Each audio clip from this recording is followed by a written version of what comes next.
Welcome back to What Arty Noobs for General Disturbance, and this is a GW Tiger, the Tier 9 German SPG, and we're located on the south spawn of Malinovka, and boy does it look different. It looks absolutely spectacular, and the name of the player is Goliath Killer 1.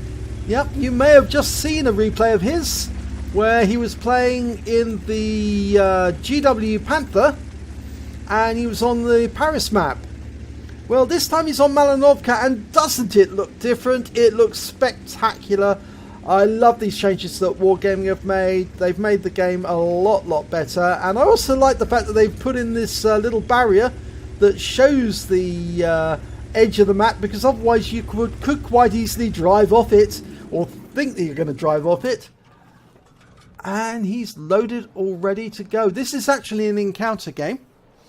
And he's gone right to the edge of the map, and he's aiming at a Skoda T50 who's taking a firing position by those rocks, and oh, round goes in. 339 hit points of stun damage. Now previously I actually thought that they'd actually nerfed Arty when they put the 1.0 in, and I'm not so sure now. After that shot went in there, that Skoda was some distance away from the shell when it landed, and it still did a lot of damage even though it was some distance away.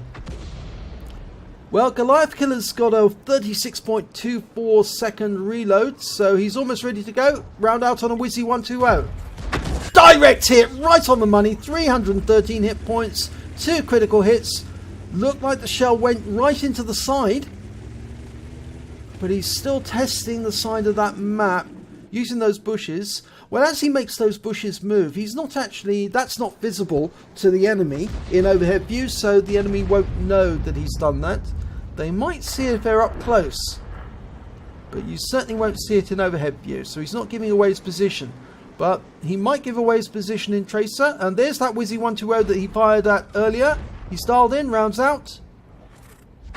Oh, he's killed him! He finished him off! So that's one dangerous Chinese tank destroyer out of the game already. Or as Jingles likes to say, one Chinese fake tank out of the game already. Oh, here's a laugh, Jingles. Okay.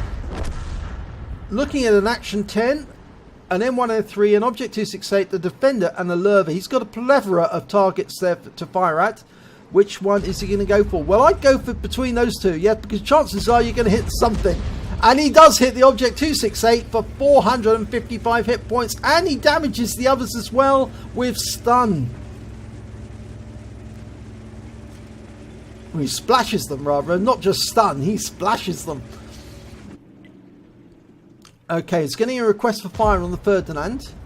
But he's going to go for the main group of tanks still, and I think that's the smart move there, because those enemies are just so close together.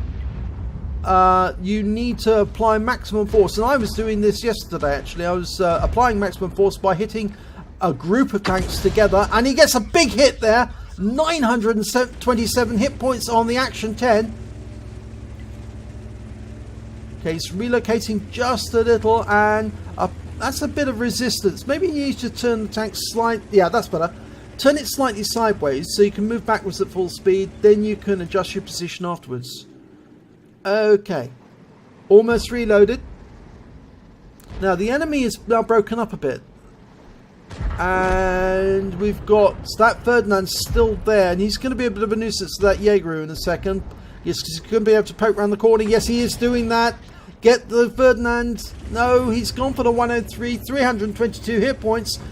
And that is a lot of damage. But I'm sure that Ferdinand is going to be a pain. And he has, because he has actually wiped out. Or actually, no, the Ferdinand was wiped out by the Batchat 25 ton. I do apologise.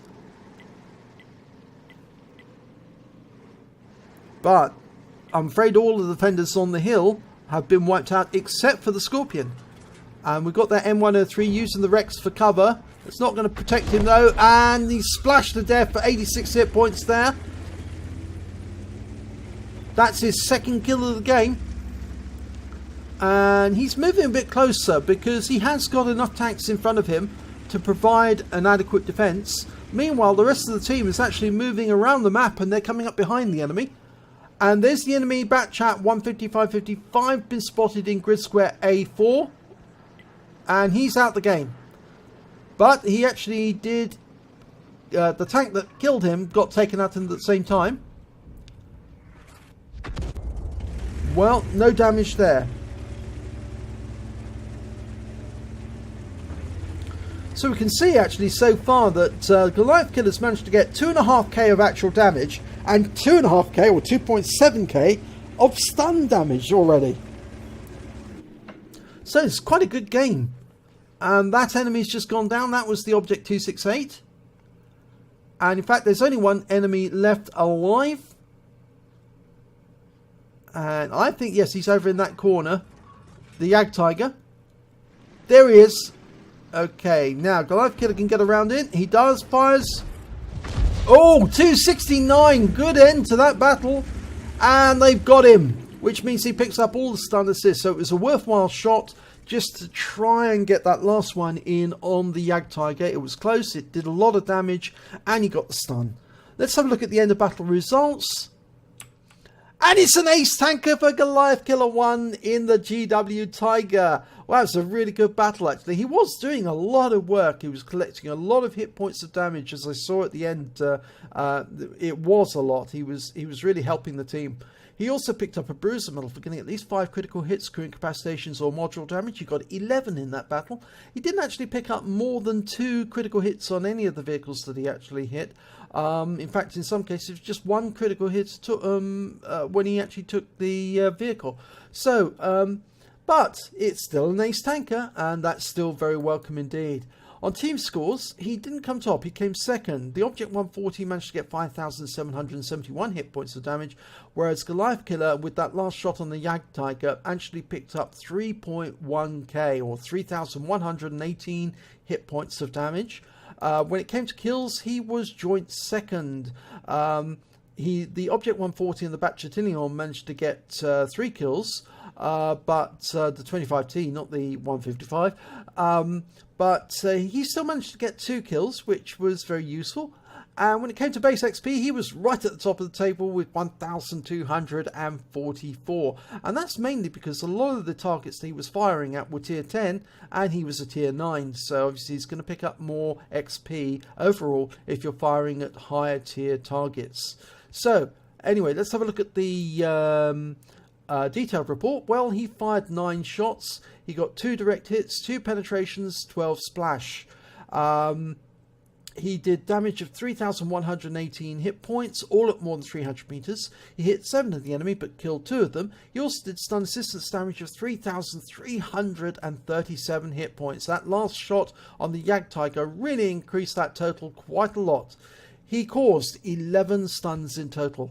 On a standard account, he earned 41,265 credits, but he lost 671 credits because he actually did damage one of his teammates in the process during that battle. So his total came to 40,594, and after ammunition resupply, and remember, the ammunition at this tier is rather expensive, he was actually left with 21,874, which is still a very good total for a tier 9 Arty. He received 1,244 base XP, but it was ×2 for the first victory of the day, and he had a personal reserves bonus going at the same time, so the grand total came to 3,732 XP altogether. So it was a very worthwhile battle. Let's have a look at the end result. Yes, so ace tanker, first battle in Malinovka covered by us, is an ace tanker. So well done, Goliath Killer. And hopefully if you enjoyed this replay, give it a like and do subscribe to our channel. And next replay, it might be one of yours.